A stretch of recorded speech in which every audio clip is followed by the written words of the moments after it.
Hey everyone, this is a must watch video जो दिल्ली की counselling भर रहे हैं, जो दिल्ली की काउंसलिंग करेंगे। क्योंकि इसके अंदर क्या होगा, अब जैसे जानते हैं दिल्ली का पंगा एक है कि कुछ कॉलेज जो है, 3 कॉलेज बेसिकली मैं बोलूँ तो वो सब आईपी काउंसलिंग कराते हैं।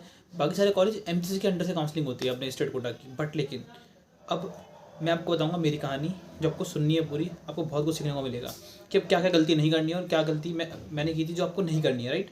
तो देखिए, मेरा जो स्कोर था 631 था।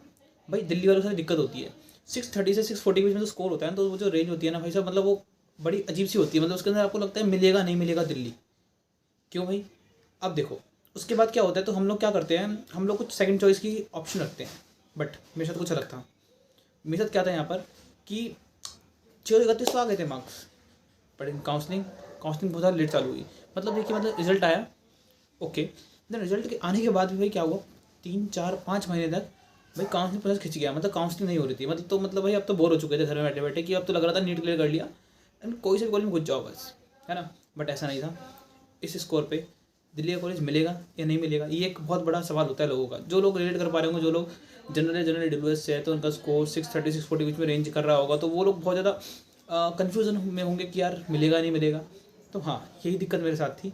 देन मैंने क्या किया, मैंने खेला एक सेफ पॉइंट। मैंने इसमें क्या किया, मैंने आईपीयू के साथ साथ एमसीसी की काउंसलिंग भर दी। सब लोग भरते हैं एज़ कम्पेयर टू। उसके पीछे मेरी सोच क्या थी, मेरी सोच सिंपल थी कि भाई अगर दिल्ली नहीं मिलेगा ना मुझे, तो मैं एमसीसी के फर्स्ट सेकंड या थर्ड राउंड से, मॉक राउंड से बोलते हैं हम लोग, वहाँ से कुछ ना कुछ यूपीए कॉलेज उठा लूँगा। बट भाई हुआ क्या यहाँ पर, यहाँ एक ब्लंडर हो गया था। वो ब्लंडर हर साल होता है, पर लेकिन इस साल कुछ ज़्यादा खतरनाक वाला हो गया। मतलब क्या बताऊँ मैं आपको, जैसे आईपी का फर्स्ट राउंड हुआ, देन एमसीसी का फर्स्ट राउंड हुआ, ठीक है। मैंने एमसीसी के फर्स्ट और सेकंड राउंड में कोई भी कॉलेज नहीं उठाया भाई, मैंने कोई भी नहीं उठाया। अब ऐसा क्यों किया मैं आपको बताता हूँ इसका रीज़न, ठीक है। आईपी का फर्स्ट राउंड हुआ, है ना, और एमसीसी का भी हुआ। पर एमसीसी के राउंड में जो आरएमएल यूसीएम से कट ऑफ जा रही थी, वो समथिंग अराउंड जनरल कैटेगरी के लिए 3,000 करीब गई थी, है ना। बट हुआ क्या एक्चुअली, यहाँ पर आईपी फर्स्ट राउंड की काउंसलिंग हुई, बस सीट ब्लॉकिंग हुई बहुत ज़्यादा। मतलब कुछ लोग जो होते हैं, जो एमसीसी में भरते हैं, उनकी रैंक अच्छी होती है, पर उन्होंने इस साइड ही भर दिया आईपी में। तो इससे क्या हुआ भाई, इससे सीट ब्लॉक हो गई। मतलब आईपी राउंड की काउंसलिंग दिल्ली के top colleges like VMC MMC के बराबर चली गई। मतलब आप इमेजिन नहीं कर सकते, फर्स्ट राउंड में 2700 3,000 पे आपको यूसीएमएस और आरएमएल मिल रहा है। बट भाई यहाँ पर आईपी काउंसलिंग में भाई 2200 पे खत्म हो गया एनडीएमसी भाई। अब भाई यहाँ से ना एक डर पैदा हो गया कि भाई होगा क्या। पर इतनी ज़्यादा काउंसलिंग, इतनी ज़्यादा रैंक चली गई भाई, दिस इज़ अनएक्सपेक्टेबल। बट हाँ भाई, इन सब होने के बावजूद मैं बहुत ज़्यादा दहशत में आ गया भाई। मतलब दिल्ली तो हाथ से गया भाई इस बार। बट मैंने यहाँ से एक बात बहुत अच्छे से सीख ली कि भाई अगर दिल्ली काउंसलिंग है ना, तो आईपीयू के फर्स्ट राउंड से कोई उम्मीद मत रखो भाई। मतलब इस बार तो मतलब इतने ज़्यादा सीट ब्लॉकिंग हुई भाई, मैं क्या बताऊँ। अब सीट ब्लॉकिंग के चक्कर क्या होता है भाई, देखो मैंने आपको बताया कि जो जो हाई रैंकर्स होते हैं वो दोनों तरफ भर देते हैं, जब उनको दोनों जगह सीट अलॉट हो जाती है। पर अल्टीमेटली वो क्या चुनेंगे, दिल्ली के टॉप कॉलेज को चुनेंगे। तो वो आईपी कॉलेज क्या होते हैं, छोड़ देते हैं भाई। तो उसके बाद क्या हुआ भाई कि चक्कर ये था, अब आईपी वालों को पता लग गया कि सीट ब्लॉक बहुत ज़्यादा हो रही है, पर आईपी ने कोई भी नोटिफिकेशन नहीं निकाला। 15-20 दिन चले गए, बट उनका नोटिफिकेशन आया। आईपी वालों ने दिमाग लगाया कि भाई अब राउंड 2 अगर मैं ऑनलाइन करा दिया तो हमारी सीटें वैकेंट रह जाएंगी बहुत सारी, क्योंकि राउंड 1 में हार्डली 1 या 2 सीट भरी होंगी जनरल कैटेगरी की, वही बहुत मुश्किल से, वही बहुत मुश्किल से, ठीक है। और पर हुआ क्या एक्चुअली में, और आईपी का राउंड 2 का नोटिफिकेशन आया, उसमें लिखा था राउंड 2 इज़ ऑफलाइन। भाई तब थोड़ा लगा कि हाँ सीट मिल सकती है, क्योंकि राउंड जब ऑफलाइन होता है ना, तो वो बच्चे नहीं आते जिन्होंने पहले कॉलेज दे रखा है, राइट, सच्चाई है ना। बट यहाँ पर थोड़ा डर तो लग रहा था, है ना। एक मज़े की बात यह है कि जिस दिन आईपी की सेकेंड राउंड था, उस दिन एमसीसी के मॉपअप का लास्ट डेट थी भाई। अब जो आईपी काउंसलिंग थी वो अराउंड 10-11 से लेकर 12:30-1 तक थी, है ना। और वो तो आप जानते हैं चॉइस फिलिंग के लिए शाम को 5-6 बजे तक होता है नॉर्मली, ठीक है। ये सब हुआ भाई। तो अब क्या हुआ, अब मैंने देखा कि डॉक्यूमेंट्स क्या हैं इसके अंदर, तो भाई डॉक्यूमेंट मैंने देख लिए सब कुछ। भाई मैं आपको एक बार बता रहा हूँ, अपेंडिक्स और मेन बात 11th की मार्कशीट मत भूलना भाई, मत भूलना। अगर आपने ये सब भूल लिया, कभी कभार क्या होता है आईपीएल लिखते नहीं 11th की मार्कशीट लानी है, बट एक्चुअली में लानी होती है, तो भूलना मत उसको, ठीक है, बिल्कुल भी, ठीक है। तो भाई हुआ क्या एक्चुअली में, आईपी का राउंड का नोटिफिकेशन आया, है ना। 2 दिन पहले उन्होंने लिस्ट निकाली कि कौन कौन से कैंडिडेट, तो मैंने हिसाब लगा लिया कि भाई हाँ चलो मिल सकता है, ठीक है। मतलब आपको लिस्ट मिलेगी, मैं बताऊँगा कैसे देखते हैं। उन लोगों ने ना काउंसलिंग की टाइमिंग ना अपने को 10 से 11:30 दे रखी थी, बट भाई एक्चुअली में हुआ क्या, उन्होंने काउंसलिंग 11:30 से 1 तक एक्सटेंड कर दी भाई।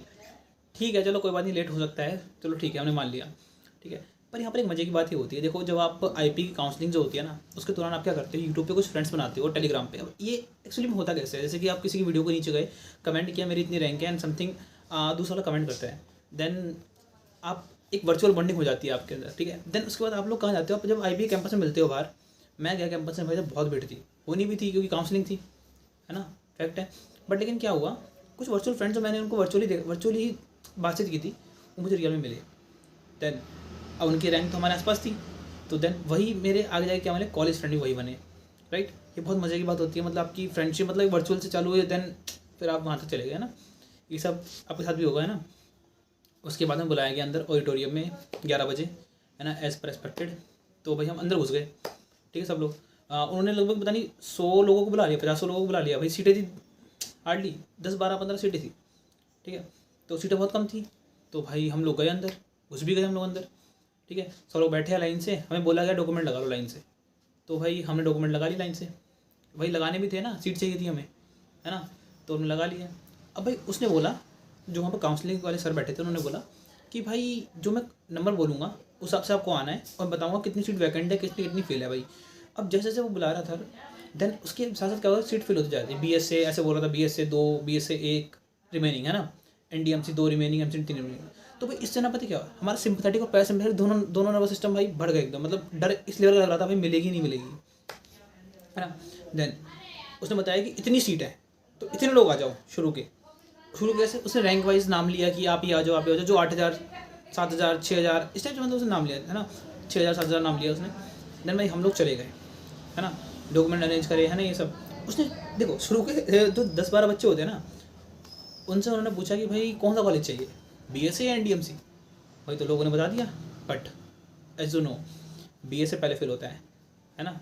क्योंकि देखिए कहने की बात नहीं है, क्योंकि NDMC कैंपस इतना अच्छा नहीं है एज़ कम्पेयर टू BS पर, लेकिन हाँ BS पहले फिल होता है, ठीक है। बाकी NDMC कैंपस शुरू आएगा आपके, तो फिल हो गया भाई BS थिंग। मतलब अब बात करते हैं हम लोग, जो BS था ना वो पहले फिल हो रहा था, है ना, पर NDMC बाद में फिल हो रहा था, ठीक है। तो BS की सारी सीटें खत्म होगी एट पर्टिकुलर रैंक पर। अब NDMC की कुछ 3-4 सीटें बची हुई थी, देन हमने कहा चलो ठीक है NDMC को चूज़ कर लेते हैं हम लोग, क्योंकि देखो NDMC मैं BS नहीं लेने वाला था, क्योंकि फीस इशू हो सकते हैं, है ना। तो मेरा फीस इशू था बहुत बड़ा वाला, क्योंकि फीस की बहुत ज़्यादा है एज़ कम्पेयर टू NDMC, ठीक है। तो फीस की बात बाद में करेंगे ना। तो लेकिन अब भाई मैंने ले लिया NDMC, है ना, मैं खुश था, मेरे से 1-2 पीछे वालों को ही मिला, then we are all happy, है ना। अब बाहर आ गए भाई हम लोग, उन्होंने बोला कि आधा घंटा वेट करो, अलॉटमेंट लेटर दे देंगे। व्हाट इज़ अलॉटमेंट लेटर, जो आपको जाके कॉलेज में दिखाना होता है, ठीक है भाई। हमने कहा वेट कर लेते हैं हम लोग, तो भाई उन्होंने कहा था आधे घंटे वेट करने के लिए, तो हम लोग मस्त एकदम सोचे कि आधे घंटे मिल जाएगा, खुशी खुशी निकल लेंगे। भाई उन्होंने आधे घंटे से 2 घंटे हो गए, 3 घंटे हो गए, है ना। इस बीच हमने क्या किया भाई, आप लोग वहाँ पर जाकर कैंटीन में खाना खा सकते हो, समथिंग कुछ भी कर सकते हो आप, है ना। तो वहाँ पर कैंपस है पूरा चीज़ जैसे होगा, बहुत मस्त कैंपस है, देखना आप, मज़ा आ जाएगा आपको। भाई हम लोग गए बिंदास, ठीक है। 3-4 घंटे बीत गए, जब हमने फिर जाके गार्ड को बोला भाई ऐसा क्या हो रहा है, क्यों नहीं आ रहा हमारा अलॉटमेंट लेटर। जब हमने फोर्स किया, फोर्स करने के बाद भाई आधे घंटे बाद अलॉटमेंट लेटर आया, 4:30 बज गए थे भाई। देन उसके बाद आया तो सही, बट यहाँ पर एक गलती हो गई, यहाँ पर उन्होंने डेट ऑफ बर्थ वगैरह कुछ गलत लिख दिया था।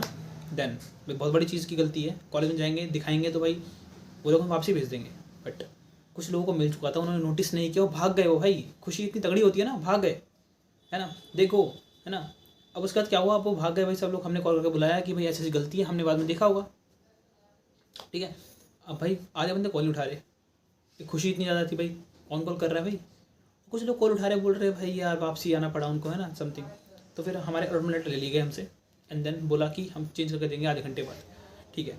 तो उन्होंने भाई चेंज करे हमारे अलॉटमेंट लेटर, फिर थोड़ा ठीक ठीक दिया मेरा अलॉटमेंट लेटर, पर यहाँ पर एक और गलती हो गई भाई, वहाँ उस कोर्स में MBBS नहीं लिखा था, है ना। उन्होंने कहा कोई दिक्कत की बात नहीं है, ये 2 कॉलेज हैं तो MBBS के ही हैं, है ना। तो इतनी आगे कहानी खत्म हुई यहाँ पर।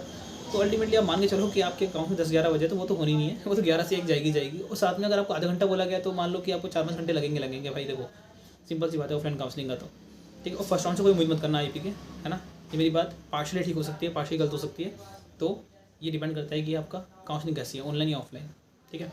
अब भाई बात करते हैं कॉलेज की कहानी। कॉलेज में पहुंचे हुए अलॉटमेंट लेटर के, बहुत खुशी थी भाई हम लोगों को, बुलाया गया हमें इस दिन, डॉक्यूमेंट्स ले गए, वेरीफाई करा एंड सम, है ना, फॉर्मेलिटीज़ की। उसका हमने ब्लॉग डाल रखा है, आप देख लीजिएगा, वहाँ पर मेरे चैनल पे दे रखा है आपको, है ना।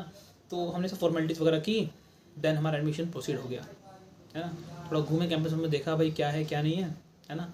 तो देन यही सब था, एक्सप्लोर किया सब चीज़ें। तो hope you enjoy this video, मतलब आपको क्या बढ़िया लगा होगा। मैंने बहुत शॉर्ट में इसको कवर करने की कोशिश करी है ना। एज यू नो कि इतनी बड़ी कहानी को अगर मैं बहुत शॉर्ट में बनाऊँगा तो मतलब कुछ चीज़ें मिस हो जाती हैं, पर लेकिन हाँ ये पूरी कहानी है। तो जब भी आप ऑफलाइन में जाएँ तो प्रॉपर तैयार होकर जाएँ भाई, खाना वाना लेके जाएँ अच्छे से, है ना। तो my experience what I learn, देखिए मैंने 4 चीज़ें सीखी, ठीक है। ठीक है, डॉक्यूमेंट नहीं भूलना है बिल्कुल भाई, डॉक्यूमेंट लेके जाना पूरा अच्छे से, ठीक है। चाहे वो मेडिकल सर्टिफिकेट भी लेके जाना भाई, वैसे मांगते नहीं पर लेके जाना आप लोग, ठीक है। सेकंड जो होगी अलॉटमेंट लेटर, भाई इसमें देख लेना गलती तो नहीं है, पहली बात, ठीक है। दूसरी आपको क्या करना है वैसे कि बैकअप रखे अपना, कि भाई दिल्ली काउंसिलिंग नहीं मिला तो मतलब यूपी में चलो चले जाएंगे, ठीक है। उसका काम है भाई, टेंशन लेने की जरूरत नहीं है, मिलेगी तो मिल जाएगी, नहीं मिलेगी तो भाई यूपी जिंदाबाद, यूपी राजस्थान जिंदाबाद, भारत की स्टेट जिंदाबाद, ठीक है। तो भाई आपको वीडियो पसंद आई हो तो भाई लाइक और शेयर कर देना भाई, सब्सक्राइब भी कर देना अच्छे से, है ना, और कमेंट भी करना कि आपको कैसा लगा, ठीक है। मी वैभव फ्रॉम नोट